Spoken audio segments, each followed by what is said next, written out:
নমস্কার বন্ধুরা, আজ আমি আপনাদের সাথে শেয়ার করব পূর্বহার রুটির রেসিপিটা তৈরি করার জন্য এখানে আমি নিয়ে নিয়েছি মেজারমেন্ট কাপ মেপে 1 কাপ আটা, দিয়ে দিচ্ছি সামান্য পরিমাণ লবণ আর দিয়ে দিলাম হাফ চামচ চিনি। এখানে রুটির স্বাদ ভালো করার জন্য দিয়ে দিচ্ছি 1 চামচ গুঁড়ো দুধ, তারপর দিয়ে দিচ্ছি 1 চামচ বেকিং পাউডার।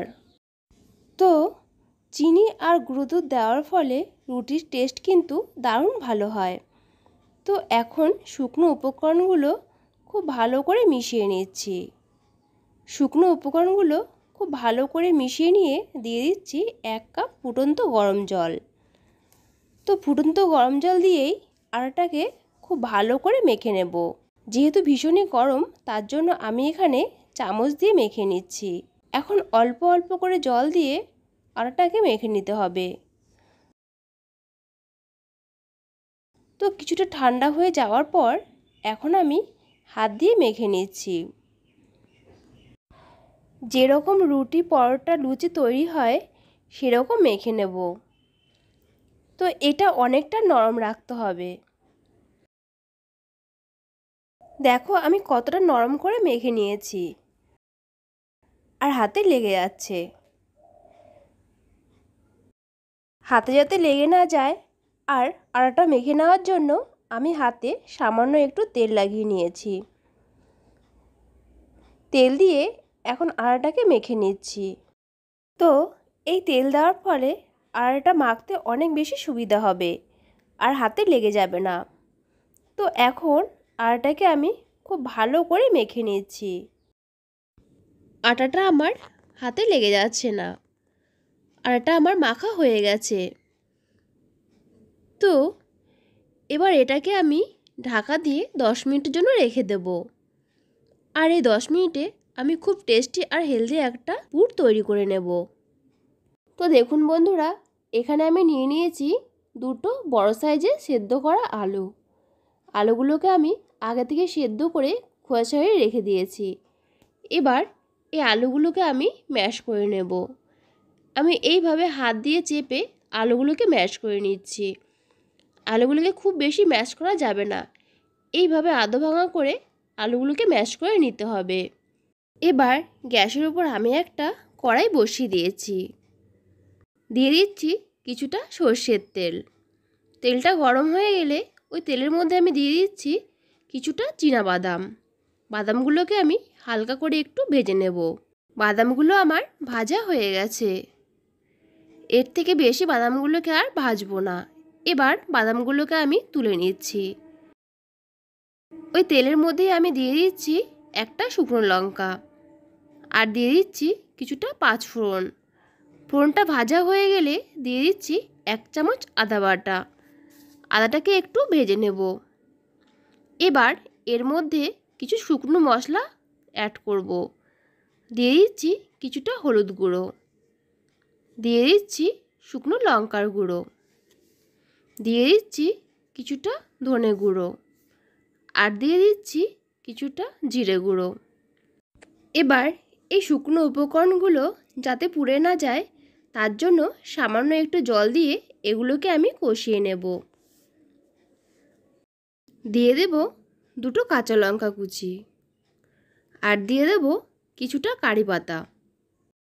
কাঁচা লঙ্কা আর কারি পাতা দিয়ে আরও একটু কষিয়ে নেব।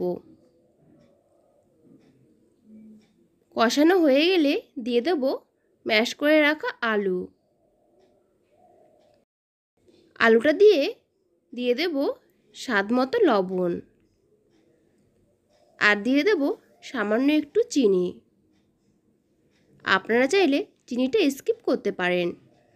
এবার আলুটাকে মশলার সাথে খুব ভালোভাবে কষিয়ে নিতে হবে।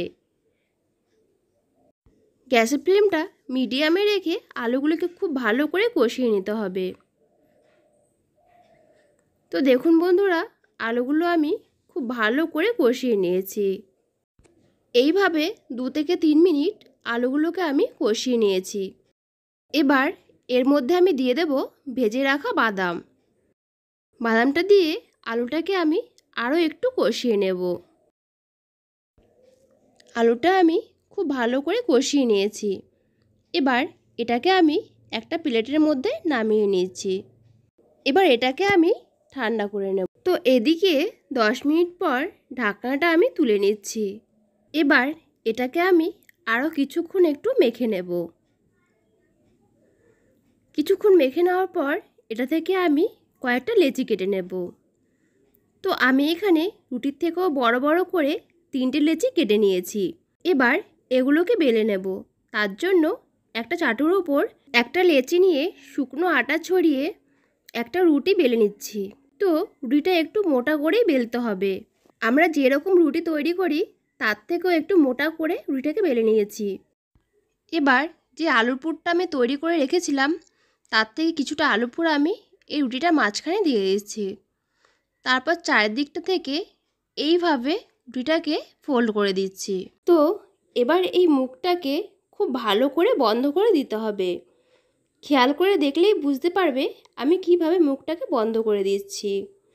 তো মুখটাকে খুব ভালোভাবে বন্ধ করে দিতে হবে যাতে ভিতরের পুরটা বাইরে বেরিয়ে না যায়। মুখটা বন্ধ করে হাত দিয়ে এইভাবে চেপে একটু বড় করে নিলেই রেডি হয়ে যাবে। তো দেখো আমার একটা রুটি তৈরি হয়ে গেছে। একই রকমভাবে আমি মোটা ভারী করে বেলে আরও একটা রুটি তৈরি করে দেখাচ্ছি। এবার আলুর পুরটা দিয়ে মুখটা ভালো করে বন্ধ করে দেব। তো বন্ধুরা, আজকের এই রেসিপিটা যদি তোমাদের ভালো লাগে তাহলে প্লিজ একটা লাইক করে দিও আর আমার চ্যানেলটি অবশ্যই সাবস্ক্রাইব করে দিও। তো দেখো এভাবে আমি 3টে রুটি তৈরি করে নিয়েছি। তো রুটির পুর দেওয়ার পর বেলার আর কোনো দরকার হয় না, হাত দিয়ে চেপে একটু বড় করে দিলেই হয়। তো এখন এগুলোকে আমি ভেজে নেব। তার জন্য গ্যাসের উপর একটা ফ্রাই প্যান বসিয়ে ফ্রাই প্যানটাকে প্রথমে গরম করে নিয়েছি। কড়াইটা একটু ভালোভাবে গরম হয়ে যাবার পর এখানে আমি একটা রুটি দিয়ে দিলাম। তো এখন ঢাকনা দিয়ে লো আঁচে 5 মিনিট বসিয়ে রাখবো। 5 মিনিট পর ঢাকনাটা আমি তুলে নিচ্ছি। রুটিটা কত সুন্দর ফুলে উঠেছে। এই রুটিগুলো কিন্তু তুলতুলে নরম হয়। তো এখন আমি রুটিটাকে উল্টে দিলাম। এদিকটা আমার সুন্দর করে ভাজা হয়ে গেছে। আবার ঢাকনা দিয়ে 2 থেকে 3 মিনিট আরও বসিয়ে রাখবো। তো রুটিটা আমার অনেকটাই ভারী ছিল, তাই আমি ঢাকনা দিয়ে এইভাবে ভেজে নিয়েছি যাতে ভালো করে সিদ্ধ হয়ে যায়। দেখে নিশ্চয়ই বুঝতে পারছো কত সুন্দর হয়েছে। তো আমি বাকি রুটিগুলো ভেজে নেব। আর এগুলোকেও ভাজার সময় কিন্তু আমি কোনো রকম তেল, বাটার বা ঘি ব্যবহার করছি না। তেল, ঘি, বাটার ছাড়াই রুটিগুলো খুব সুন্দরভাবে তৈরি হয়েছে। তো বন্ধুরা, আজকের এই পুর ভরা রুটি রেসিপিটি তোমাদের ভালো লেগে থাকলে একটা লাইক করে দেবে, কমেন্ট করে আমাকে জানাবে তোমাদের কেমন লাগলো। আর নতুন কোনো বন্ধু আমার ভিডিওটি দেখে থাকলে আমার চ্যানেলটি সাবস্ক্রাইব করে দিয়ে অবশ্যই আমার সাথে থাকবে। ভিডিওটি দেখার জন্য ধন্যবাদ।